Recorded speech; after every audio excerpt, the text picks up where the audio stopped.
Then that moment on, things change. Today to talk to you about the simple little things that happen each and every day. Changing old habits, coming into this new way of thinking. These teachings of Jesus Christ causes us to stop and take a look at our previous way of thinking and doing things, and how we are supposed to be doing things to have a better life in the teachings of Jesus Christ.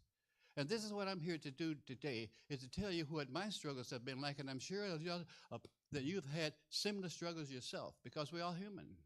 We all have feelings, and we all have families and loved ones, and we are on a journey. I hope we're going somewhere.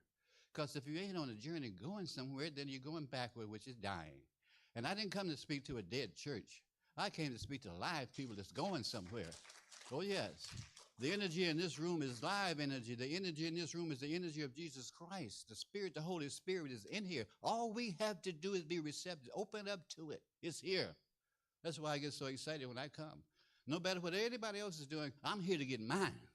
You see, spiritual food is being passed out today, just like manna from heaven. Jesus gave the people in the desert, how many years did he give them manna from heaven?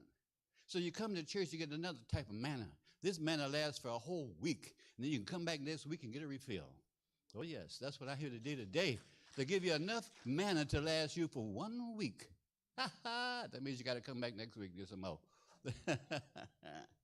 And what I want to talk about today is simply the things, the challenges that we have each and every day. We talk about changing old habits, and what does that look like? It's some of the simplest things we want to change. We want to change our eating habits. We want to change this, we want to change that. But the big ones we don't get to sometimes are the ones that we don't want to talk about.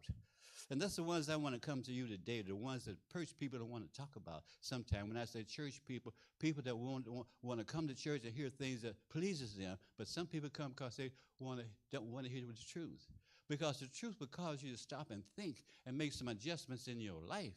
And I can't help anybody. I can't even help myself if I don't take a look and see where I can make some adjustments to make things better for me. You see, I learned a long time ago when I was in Alcoholics Anonymous, at the end of the day, I had to do an inventory on myself. And when I did that inventory on myself and got honest with myself, I had to look in the mirror and say, okay, how did you do today?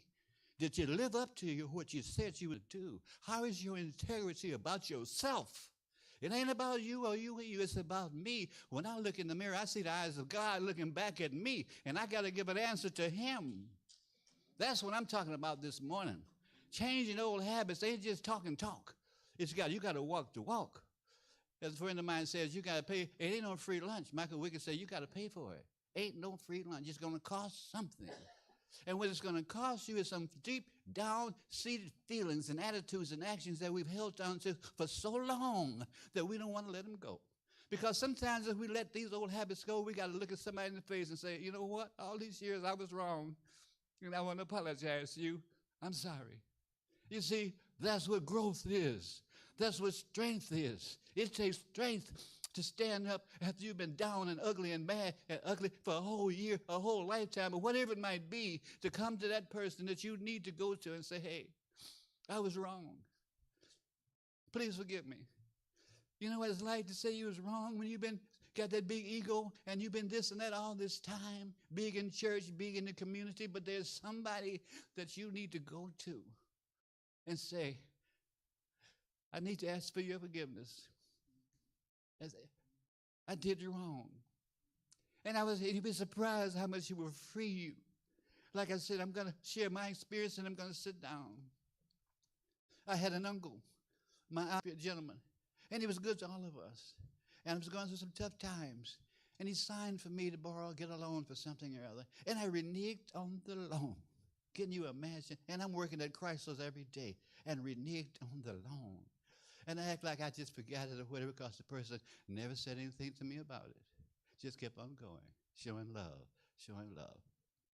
But you know, the opportunity came a year later when we met up at a little gathering that the family was having, and he was there. And the Holy Spirit said, you know what, it's time now to make things right. This is the moment.